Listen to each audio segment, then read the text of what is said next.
ॐ परं तत्त्वाय नारायणाय गुरुभ्यो नमः। ॐ परं तत्त्वाय नारायणाय गुरुभ्यो नमः। आप सभी को जय गुरुदेव। आज हम इस कार्यक्रम में गुरुदेव के एक बिल्कुल अलग ही स्वरूप, उनके प्रकृति प्रेम के स्वरूप की चर्चा करना चाह रहे हैं। इस चर्चा में मेरे साथ मंजू जी हैं और हम दोनों ही पहले सद्गुरुदेव के चरणों में प्रणाम करते हुए उनसे इस कार्यक्रम को बनाने की अनुमति मांगते हैं और आशीर्वाद की प्रार्थना करते हैं। मंजू जी, आप गुरुदेव के प्राकृतिक नैसर्गिक स्वरूप की बात कर रहे थे, तो इस विषय में आप उनके प्रकृति प्रेम के बारे में क्या कहना चाहेंगे? देखिए, ऐसा है, ये गुरु जी का एक ऐसा स्वरूप है जो अभी तक छिपा हुआ है। उनके तो बहुत सारे स्वरूप ऐसे हैं बहुत जो सारे छिपे हुए हैं, लेकिन हाँ। ये वो स्वरूप है हाँ। जिसके बारे में हमें थोड़ा सा पता है, लेकिन और मैं चाहती हूँ हमारे गुरु भाई बहन नए शिष्य जो भी है ना, उन सबको भी पता है। प्राकृतिक स्वरूप को यदि मैं कहना चाहूँ तो दो बातों से प्रकट कर सकती हूँ। एक तो चर अचर प्रकृति में जो है उन सबके प्रति प्रेम, और दूसरा जो है गुरुदेव के व्यक्तित्व में आर्टिफिशियलिटी कहीं थी ही नहीं, बिल्कुल नेचुरल अपने प्राकृतिक स्वरूप में वो रहे। तो दोनों ही तरह से उन्होंने प्रकृति से तालमेल बनाकर रखा। कहीं भी उनके व्यक्तित्व में बनावटीपन था ही नहीं। जो वो अंदर से हैं वही वो बाहर से हैं, जो हृदय में है वही उनकी जिह्वा पर भी रहा। जो कहना है वो स्पष्ट रूप से कहा, कहीं ढका छुपाकर कुछ कहा ही नहीं, डंके की चोट पर बोला। और ऐसे ही प्रकृति विचरण, उन्हें प्रकृति से बहुत ज़्यादा प्रेम था, और उनके जीवन की ऐसी कई बातें हैं जिनसे उनके प्रकृति के बहुत करीब होने का विवरण मिलता है। देखिए, कहीं तो जैसे उन्होंने शिष्यों से बहुत प्यार किया, उसी तरह से प्रकृति के सब जीव जंतुओं से भी उतना ही प्रेम। बिल्कुल। उन्होंने एक जगह पर निखिलेश्वरानंद रहस्य पुस्तक में लिखा कि प्रकृति मेरे लिए माँ और बहन की तरह मधुर है। अब इससे ऊपर वो क्या ही कहेंगे, जो उन्होंने प्रकृति को संज्ञा दी माँ और बहन की, इससे ज़्यादा कहने को क्या बचा। कहते भी थे ना, सुबह जल्दी उठकर प्रकृति के साथ जुड़ो, थोड़ी देर बैठो, पक्षियों की चहचहाट सुनो, बिल्कुल कहते थे। और बड़े प्रेम से चढ़ते सूरज को देखो, उसकी लालिमा में बैठो। तो ये उनका प्रकृति प्रेम ही तो। वो प्रकृति से बात करते थे, पेड़ों से, सबसे, सबकी बात सुनते थे, समझते थे। हमें भी तो कहते थे कि प्रकृति से बात करना सीखो। हाँ, प्रवचन में कहा पुष्पों से बात करना सीखो। प्रेम के अलावा जीवन का कोई सार नहीं है। मैं कह रहा हूं तुम्हें शुद्ध प्रेम करने की कला आनी चाहिए, और अगर प्रेम है तो फिर मुझे इस पुस्तक से भी प्रेम है, और प्रेम है तो फिर निर्मोही से भी प्रेम है, और प्रेम है तो फिर पुष्प से भी प्रेम है, उस बादलों से भी प्रेम है, और खड़े हुए पेड़ पत्तों से भी प्रेम है। फिर मैं पेड़ से बात कर सकता हूं, फिर बादलों की गड़गड़ाहट से बात कर सकता हूं, फिर बहती हुई नदी से बात कर सकता हूं। फिर मुझे बात करने की कला आएगी, तब आएगी जब मेरे अंदर प्रेम का अंकुरण फूटेगा। और मैंने कहा कि प्रकृति जीवन का आनंद है, और प्रकृति का मतलब है कि तुम पेड़ पौधों से बात करना सीखो। पेड़ से भी बात हो सकती है, पौधों से बात हो सकती है, पत्तों से बात हो सकती है। ये व्यास नदी बहती है, इस बहती नदी से बात हो सकती है। उनको जो है जीव जंतुओं की भी भाषा आती थी, वो उनसे भी कम्युनिकेट कर सकते थे। मुझे याद है गुरुग्राम में उनके पास 2 रैबिट्स थे, तोता था, 2 बिल्लियाँ थी, और किसी ने उनको एल्सेशियन डॉग भी गिफ्ट किया था, तो उसको भी उन्होंने कराला आश्रम में रखा। उन्होंने ये नहीं कहा कि जानवर नहीं रखूँगा मैं घर में, बहुत प्यार बहुत स्नेह उनको वहाँ पर। तुम्हें याद है एक बार किसी ने उस कुत्ते को डंडों से मारा था, हाँ, कितना नाराज हुए थे, बहुत दुखी हुए थे, और उसका सारा कष्ट अपने ऊपर लिया था उस कुत्ते का। उस डॉगी का सारा कष्ट उन्होंने अपने ऊपर ट्रांसफर कर लिया। एंड उनके जो हैं एक ये भी विवरण रहा कि आयुर्वेदाचार्य वो थे, और प्रकृति के बहुत करीब थे। रत्नों से ज्ञाता। हाँ, खुद प्लांट्स जो है उनको बताते थे कि हमारी ये खूबी है और हमारा ये पार्ट इस दवा के काम आ सकता है। तो इतना उनका प्रकृति से कम्युनिकेशन था। उन्होंने अपने जो आयुर्वेद सीखने वाले शिष्य थे उनको बताया कि ऐसे ही कोई प्लांट से आप उसकी जड़, उसका तना, उसके पत्ते नहीं लेकर आओ।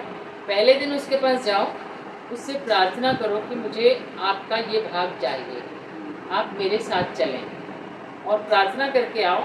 और फिर नेक्स्ट डे उसको लेने के लिए जाओ, और उसको लेने से पहले उसके पास ही उसका दूसरा बीज आप बोएं ताकि प्रकृति में उसकी कमी न रहे। फिर आप उस प्लांट को लेकर। इतना उनका प्रकृति से करीबियत थी और इतना उनका प्रेम था प्रकृति से। इसलिए आपने कभी नदी से बात करना सीखा नहीं, और आपने कभी बच्चे की किलकारी का आनंद लिया नहीं, और आपने कभी आज तक पूरी जिंदगी के इतिहास में आपको याद नहीं है कि फूल कैसा मुस्कुराता है और उस मुस्कुराहट में कैसा आनंद है, आपने अभी तक एहसास नहीं किया। और आपने कभी तितली का नृत्य देखा नहीं, और लहरों का नृत्य और लहरों की गीत आपने सुने नहीं। ऐसे ही जो है जीव जंतुओं के साथ भी ऐसा ही था उनका। मेरे घर में एक कैट थी, तो एक बार वो बाहर घूम कर आई, ये तो अभी 2 साल पहले की बात है। वो बाहर घूम कर आई तो उसकी राइट आई में चोट लग गई और आंख बंद हो गई, खुल ही नहीं रही थी। उसमें से उसके जो है कुछ लिक्विड भी निकल रहा था। तो मैंने उसको ठीक करने की कोशिश करी, लेकिन उसने आँख खोली नहीं।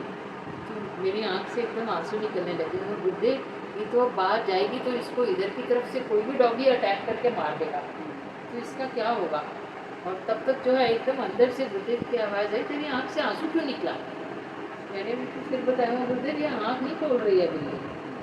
और ऐसा बोलना ही था कि 1 ही मिनट में उसने पूरी आँख खोल दी बिल्ली ने।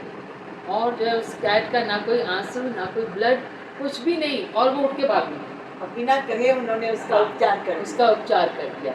इतना उनको जो है प्रकृति से लगाव था। इसका एक विवरण जो है, यदि आपने त्रिजटा अघोरी बुक पढ़ी हो, उसमें भी आता है कि त्रिजटा अघोरी ने, वो तो अघोरी था, तो उसने एक बकरे की बलि दे दी, उसका जो है सर काट दिया। और ये देखना था, और गुरुदेव को जो है इस बात पर क्रोध आ गया, और उन्होंने जो कहा कि मैं अभी इसी क्षण ये जगह छोड़ दूँगा, मैं तुम्हारे पास नहीं रहूँगा। तब त्रिजटा ने उनसे कहा कि क्या हुआ। मैंने कहा कि तुमने इस जानवर को मारा क्यों, जो जीवन हम दे नहीं सकते उसको हम ले कैसे सकते हैं। मैंने कहा नहीं। तो त्रिजटा ने उनको काफ़ी प्रार्थना करी कि नहीं नारायण, तुम मत जाओ मेरे पास। बोले मैं यहाँ रुक ही नहीं सकता, मैं ऐसा सब देख ही नहीं सकता, तो यदि तुम चाहते हो कि मैं यहाँ रहूँ तो तुम्हें इस बकरे को जीवित करना। तो फिर त्रिजटा ने जो है मृत संजीवनी विद्या से उसको वापस जीवित किया, और वो बकरा जो है दौड़ता हुआ भाग गया। तब जो है गुरुदेव उसके पास हो गए, वरना त्रिजटा अघोरी से उनका इतना प्रेम था, वो उसको 1 सेकंड में छोड़ के जाने के लिए तैयार थे। तो उन्होंने कभी ये नहीं कहा कि आप जानवरों की बलि दो, कभी नहीं कहा। इतने बड़े तंत्र सम्राट थे, लेकिन कभी भी उन्होंने रक्त की बात नहीं।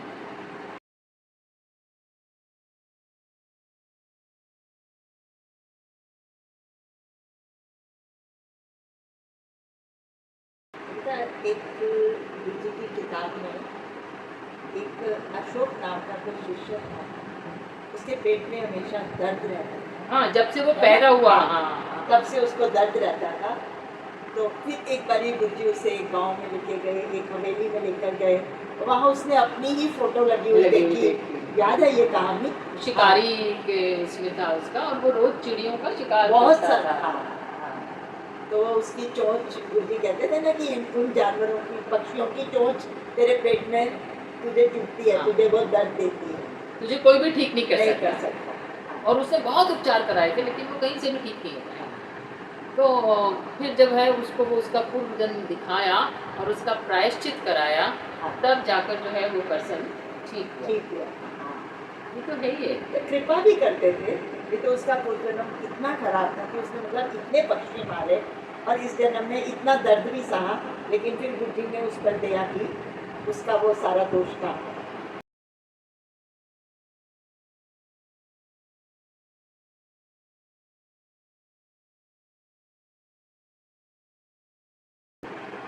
ऐसे ही एक बार एक व्यक्ति कोई छत्तीसगढ़ या शायद झारखंड की तरफ का रहने वाला था और उसको किसी ने कहा कि सर्पस्तियों की माला बनाता और उसने कई सांप मारे। सर्पस्तियों की कई मालाएं वो बनाकर लाया और पता तो गुरुदेव को सब कुछ होता है, ऐसा तो कुछ है कि नहीं पता होता। तो प्रत्यक्ष रूप में जब गुरुदेव के चरणों में बात पहुंची कि ये सर्पस्तियों की माला लेकर आ रहा है तो बनवा रहा था, गुरुदेव को इतना क्रोध कि ये काम हुआ तो हुआ कैसे। जिसने मंगवाई थी उसको तो गुरुदेव ने डांटा ही डांटा और इस व्यक्ति को भी इतना डांटा उन्होंने और फिर वो इतने सांप मारने का उसको दोष तो लगना ही था। वो बच्चा पीला पड़ना शुरू हो गया वो लड़का और फिर उसकी ऐसे मृत्यु हो गई। तो गुरुदेव ने ये दर्शाया कि आप जो है बेजुबान जानवरों को परेशान नहीं कर सकते। अपने छोटे छोटे जो हैं स्वार्थ पूर्ति के लिए आप किसी की जान नहीं ले सकते। ऐसा कहीं अध्यात्म में है ही नहीं और इससे जो है कोई साधना सफल होगी किसी इससे का नहीं पाप, किसी के लिए पाप करके किसी की आत्मा को कष्ट देके मार हाँ। के कैसे हम सोच सकते हैं कि हमारा भला होगा। हाँ, कभी नहीं होगा। इससे कभी कोई साधना सफल नहीं होगी और ऐसी कोई साधनाएं गुरुजी ने करवाई नहीं बिल्कुल भी। और हमेशा इस चीज़ को डिस्कार्ड किया कि ऐसी निर्दयता नहीं करनी है। जब आप कोई जागरण कराएं तो उसमें तारा रानी की कथा आती है। वो उस समय उस ज़माने में कभी बलि लगा करती थी, उसमें भी फिर वो नारियल भेंट चढ़ने लग गया बलि का प्रतीक। तो बलि तो कब से बंद हो गई और आज के समय में यदि कोई जानवरों को टॉर्चर करने की बात करता है तो इसके लिए कानून भी है साथ में खड़ा हुआ। और दूसरा आध्यात्म में तो वैसे ही बहुत पहले से ही इसको बंद किया जा चुका है। और गुरुदेव ने तो कहा भी कि कहीं किसी साधना में ऐसी आवश्यकता है भी तो आप नींबू काट दो, हाँ? नारियल फोड़ दो, नारियल काट दो और पेठा काट दो, हाँ, सीताफल काट दो, लेके उसे काट दो। हाँ अगर आवश्यकता है, वैसे तो हाँ। आवश्यकता है ही नहीं है।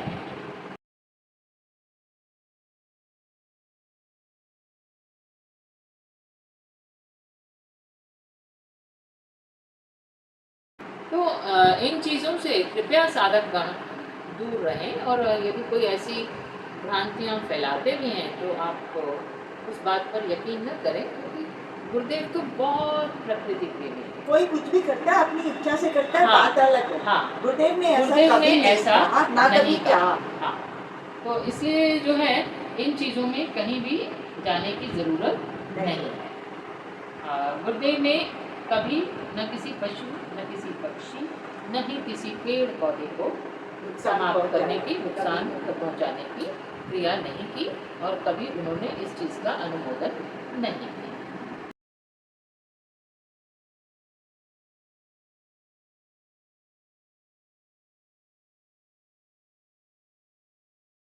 तो कृपया इस तरह की भ्रांतियों से आप लोग बच के रहें।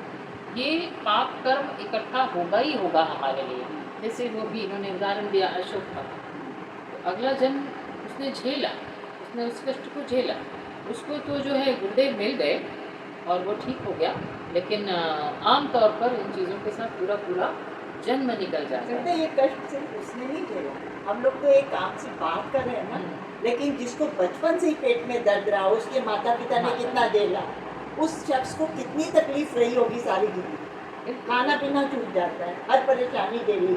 ये तो गुरु जी ने कृपा की, अगर नहीं तो फिर ऐसा ही जीवन जाता है। ऐसा ही जीवन जाता है। कष्ट गुरु आता कृपा रहता प्राप्त सारी हो गई तो ठीक हो गया, अदरवाइज तो ऐसे ही जीवन जाना था। तो प्लीज़ आप लोग जो है इन चीज़ों से थोड़ा दूर ही रहें, बचकर ही रहें। ऐसी कोई साधना गुरुदेव ने करने के लिए नहीं। अपने सिर पर हम पाप की गठरी न बढ़ाएं तो अच्छा। इसके साथ ही आप सभी को जय गुरुदेव। आप लोग आनंदमय रहें, मंगलमय रहें। जय।